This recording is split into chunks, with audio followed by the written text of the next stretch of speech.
Cool. What's cool? What's cool these days, Medine? What's cool? Because I'm using the word cool. Cool. What is cool? What is cool? It's always cool to be black. If you ask me, it's always cool to be black. And I think it also is cool to it's cool to be empathic. Okay, Gerald, would you bring me one of those newspapers? I got to run this by Medine. I was kind of on it yesterday, but since we're speaking of cool, yeah, and cool, I want to run something by you. Okay. And free thinkers out there, hope you're going to be cool this summer. Like, man, be cool. Do people still say, man, why don't you be cool? Be cool. Like when it starts getting rowdy, folks, man, be cool. Be cool. Be cool. Yeah, that still works. Cool out. Be cool. Cool down. Cool. Man, that ain't cool. Yeah. It ain't cool. I'm just trying to be cool with it. Speaking of cools, cools are a cigarette because they co-opted the language and then turned a deadly product into something that was cool. Yeah. And they cool menthols and Newports and all of those different things. And the front of Denver Weekly News today has the Biden administration delays decision on menthol cigarette ban.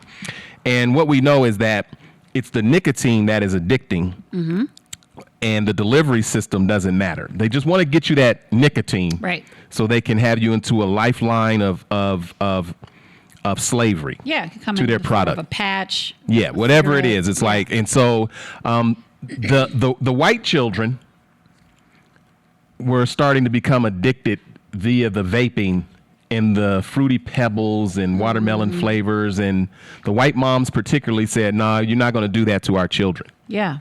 And so there's been this nationwide movement of banning flavors, the flavors, because that is the entry into the children's nice taste, you know what I mean, and all those different things. And so it's been easy to get rid of the fruity flavors and the different flavors, but menthol is a flavor also. However, the industry targeted the blacks. Therefore, there's a movement to keep the menthols in. Now, I want Medine. I know you don't believe me, but look at this. The FDA has determined that this product is deadly. Right? Right. But look at the next thing that it says. But we are going to, pull back the Biden administration. They love the blacks. Got them elected. Yep. Yeah. And so what they're saying is, however, there's been a lot of intense feedback from various elements of the civil rights and criminal justice movements. The civil rights movement has moved in the direction of not making sure we shall overcome, but we shall die from nicotine. We shall smoke these cigarettes. We shall have this. We shall have this menthol. We shall. The civil rights movement got involved. Stepped up and said, hey, no, wait a second. This has to be when civil rights goes wrong. Yeah. Well, I mean, I just wonder who from the civil rights space is stepping up to say, whoa, don't take away my lucky strikes. NAACP? I haven't heard that initiative from the NAACP. Well, let's just look. Black Panther Party? Let's just no. National Action Network. You familiar with National Action Network? Yeah. You think that was them? Al Sharpton is one of the leading figures making sure that you are not discriminated against because this menthol is a part of your culture now. And if you do something to target menthol, you're targeting our culture. Notwithstanding, I understand he's getting some checks from the tobacco industry. I can't confirm or deny, but some of these organizations, because it's a big industry, and what they did is, early on they said that cigarettes were good for everyone. Remember, it was a health thing. Yeah. And absolutely. then when they got dinged up for killing a bunch of people They just dumped it into different parts of the world. Right. And black folks. Yep. Like keep it with black folks. And so let's go through this article real quick because the Biden administration announced on Friday yet another delay in a decision regarding a regulation aimed at banning menthol flavored cigarettes. And another, as in this is not the first delay. Yes. Okay. And if you remember, our president, Barack Obama, was a menthol smoker. He was smoking them cigarettes. He had the black lips. And so when all of the movement made it to the White House for the signing to get rid of the flavors, guess what President Obama made sure was still in the bill? His Lucky Strikes.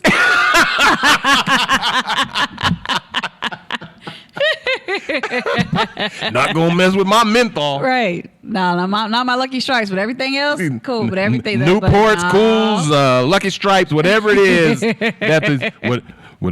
I'm a black president. Whatever we doing, we keeping our menthols. That's right. So he signed that. And I mean, don't believe anything I'm saying. Just look it up for yourself. Now, so what happens is in this article, Health and Human Services, Xavier, this is the secretary, Xavier, I don't know, Becerra, whatever his name is. Mm-hmm. This rule has garnered historic attention, and the public comment period has yielded an immense amount of feedback, including from various elements of the civil rights movement and criminal justice movement. Now, they're not fighting to, make sure that the voting rights and all of those things are encoded. But menthol? All this feedback. We coming to the White House. One senior administration official highlighted the challenges in reaching a consensus. Now, this is killing you, but there's a consensus that needs to be reached as to we're going to let this continue to kill you and there's money to keep moving, or Medina, what's the consensus we're trying to reach? Well, okay, it says it was hard to put a timeline on the delay, citing lingering disagreements after months of hard conversation. Now let's get to the why. The administration seeks additional time to gather input from external stakeholders. Non-smokers? Who's an external stakeholder? Non-smokers? You shall not be in this room. We shall not be moved. Cough, cough. I know everybody dying of cancer. This product is killing millions and millions a year, but we got to reach a consensus. Okay. Now, listen, acknowledging the disproportionately high rate of black Americans affected by menthol cigarette usage, which promoted the FDA's initial push for the ban. The FDA was working on behalf of the blacks. Yes. That's what they leaned into. However, among the vocal opponents of the menthol cigarette ban is the American Civil Liberties Union. Interesting. Now, the ACLU. What am I missing? Our friends of the ACLU. Right. Listen, I love the ACLU. The blacks, we have a lot of challenges. This ain't the one we want you to lean into and fight on our behalf. Well, it seems like the claim is that it's the enforcement of the rule. Okay, but listen, that's what they're saying, which has been lobbying against it for months. The ACLU warns that such a ban would disproportionately impact people of color. What's going on with the ACLU now? Like a product that's killing people of color by the millions each year, and now this august organization has leaned in and used its voice, not for reparations, right. Not for anything that would save lives, not for, increased access to medical care or housing or, the community to prison pipeline. ACLU is really interested in these menthol cigarettes. Newports. Okay, now, hold on a second. The National Newspaper Publishers Association applauds and strongly supports the decision of the Biden-Harris administration. Now, this is our leading black newspaper conglomerate leaning in and applauding the Biden administration for a delay, which the FDA says this product is largely killing black folks. Now, our Vanguard publishing associations, led by, now let's just say, Benjamin Chavis Jr., who was the president. You do know Benjamin Chavis was Benjamin Chavis Muhammad for a minute. And he was the leader of, or one of the leaders of the Million Man March, which was trying to keep black people alive. Right. Is this civil rights going bad? What's happening? I mean, you also have the mothers of the movement against police brutality that is in public opposition to the proposed ban on menthol cigarettes. So is the concern that people are now going to start making cigarettes and selling cigarettes, and it's going to go underground?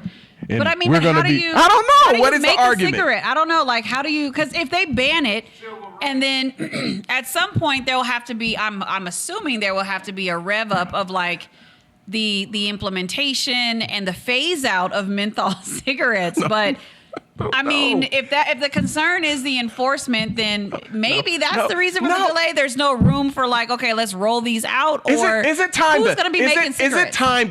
Is if there's something that is killing blacks by the masses every year, probably more folks are dying from this product than folks who were enslaved and dying because they wanted to keep you alive while you were labor. That's real. And so-called property. And now we're going hard on behalf of an industry that where you used to pick the tobacco and the elite used to smoke the tobacco. Right. And then the elite said, this is killing us, so let's give that tobacco to these idiots. Yep. You know what I mean? And addict them. And now you've got organizations, our leading organizations, and no, let's not leave out Al Sharpton. Right. Al at every black funeral of note, Sharpton. Everyone. I don't care if it's if it is a spectacle homegoing.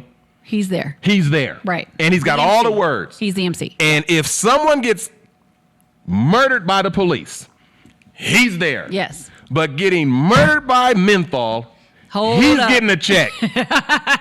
Is it time to exit the black leadership that came about in the wake of the so-called civil rights movement? Is it time to just go ahead and say, you know what? We're good for now. Anytime money is controlling the narrative, it's time for a change. Anytime that money is controlling the narrative, we need to be pursuing change vehemently. Okay, it says that of all of these deaths associated with this particular product, I think the argument is because we're so addicted, we will do anything to attain it. And if you ban it, we're going to be targeted because we're going to be spending all our time seeking menthol cigarettes. But who's going to be making them? Who's growing tobacco? Who's got a tobacco farm? Like, where is that? How is that going to happen? Who's growing it? Who's chopping it? Is it going to now become like this? Like major industry? I'm not a smoker, so I'm an external stakeholder. So you're not invited to the conversation? I apparently not. However, I have been invited to like conversations around National Organization of Black Law Enforcement. They're part of it as well. And they want the menthols? Yeah. So I've been invited in some spaces, but I would be an external stakeholder in this. But why? Median, what is it? The police are driving down the street and they see a few folks on the corner with a cigarette and they're like, I smell menthol. Is that let me see that filter. Well, I'm sure that there will be some folks that are eager to do that. We do have a system that's eager to do that, but I just don't see where is it going to be manufactured. Like, can they go after like say a heroin, crack, or fentanyl or something like that? Like, we going hard on this menthol. Well, I know Eric Law Gardner, enforcement going in on the menthol. Eric Gardner's death was at the catalytic piece was him selling cigarettes. And so that was when he died, and he was in the chokehold and all that. And trying to sell single cigarettes. Single cigarettes, yes. Is it really time when Median, I'm not being flippant. Has black leadership at the highest levels lost touch with what the masses even care about? Some have, yes. Because again, when money starts to drive the narrative, that's when you've lost touch with those that you're supposedly supposed to be showing up for. Why? So it's a hustle. And I've seen it for a long time where these power structures pick certain voices that they listen to as representatives of everyone. And as long as they're able to say, we got to stop what the FDA is doing because, they are actually trying to stop something harmful to black folks. And then they find black folks that are saying, no, you're actually harming us by stopping something that's harming us. Right. And I mean, it's just like you have to, they have to know that if you're going to say, let's delay, and you don't have a plan that's saying, hey, hold up because of this, or hold up because this is another delay.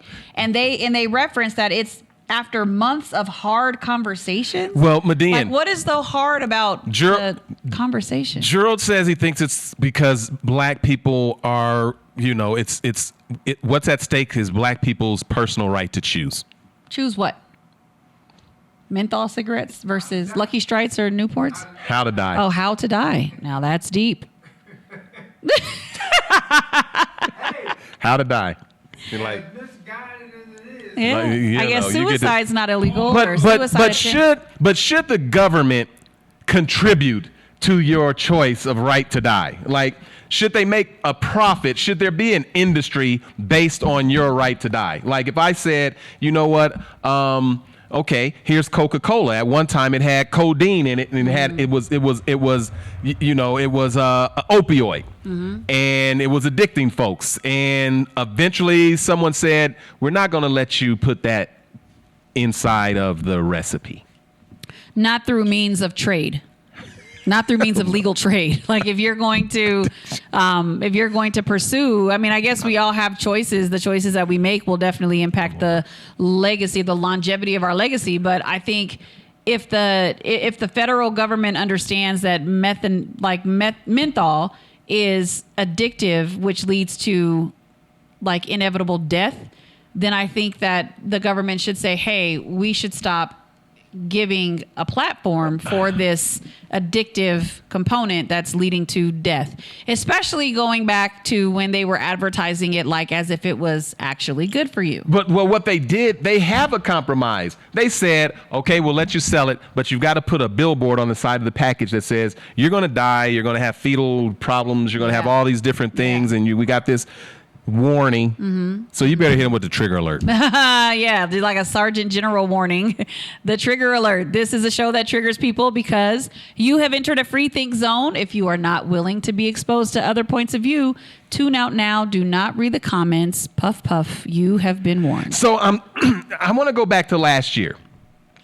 Remember I told you it was the white children who were being impacted by the Fruity Pebbles. Yeah. And the white mothers was like, oh, you ain't going to do that to us. Right. And none of their organizations stepped forward and said, yes, we will. Yes, we will. See, No, this is the difference. This is the difference between a slave mentality and not. Something is harmful to a community, and, the parents come together and say, this is targeting our children, and I'll be damned if I'm going to let this happen. And none of the... Are there even leading white organizations? Like the it's white, just... okay, let's say Mothers Against whatever. I have no idea, but there were no leading organizations said, no, you shall not. No, kill our kids, target our kids. Now, when you get over here to the black community, even in this state, you had the National Jewish Hospital, you had all of the school boards, you know what I mean? You had city council. You had a coalition of a gazillion organizations that was like, yeah, this is wrong. We're signing on to this, and we need to go ahead and ban this. And there were only one or two vetoes that the past mayor, who's a black man, vetoed. Guess which one he vetoed? Which one? We keeping that menthol. Keeping them lucky strikes. We need those lucky strikes. The black mayor, with everybody going in saying, okay, we took care of ourselves. We took all these flavors out, but menthol is a flavor, but we're going to keep that in because it targets the black folks and all the different things. It's the black mayor who says, I'm going to go ahead and veto that. That's why we say that our mayor was 12 years a slave. And he's going through a transformational journey as we speak. He vetoes that and kills it. Well, I think to answer your question, I think the tobacco industry is a white-led industry. Like, I think, that's an industry that I'm sure was pushing back on the ban of menthol cigarettes. Of course, because although we're about to celebrate Juneteenth and celebrate freedom, we are enslaved to addiction. That's real. On We're such a level that your leading organizations would say that, yes, it kills you. However, because you're banning it, black people are going to be more targeted and people of color in terms of enforcing of the ban. So let's keep letting this go on and all things will be all right. And many of these organizations, I don't know which ones, are cashing checks from $1 billion tobacco industry. Now that's real. You do have to follow the money. That's the first thing you got to do is follow the money. And then I just need to see the ban. Like, what are they posing? Like, you shall be take out, like, the menthol is what makes you have it more accepting going into your system. It tastes good. No, if you're gonna do it, you're going straight, no chaser. Is that what the man? That's what the man means. Like, we ain't putting in no sweetie taste. We're not doing it. If you need it, take it like that. But anyway, with that being said, so cigarettes aren't going away. Just the menthol piece of the flavor, cigarette. Just the flavor. Then I don't understand what the hell we're talking about. Remember, Obama signed the legislation that took all these other flavors out, except for menthol. Because he said, back in the day when I was young, I'm not a kid anymore. But some days I sit and wish I was a kid again. I really hope that we have an opt-out of black leadership movement. For just a moment. Any of those leaders that are taking money? Just opt out for just a moment and say, nah, dog, go and run with, go get that money and quit representing us. Like those who say not in our name. Just get your money. They didn't ask me, Brother Get Jay. your money. None of these organizations reached out to me and said, hey, Medina, what do you Get your money. Yeah. Get your money. And be honest about it.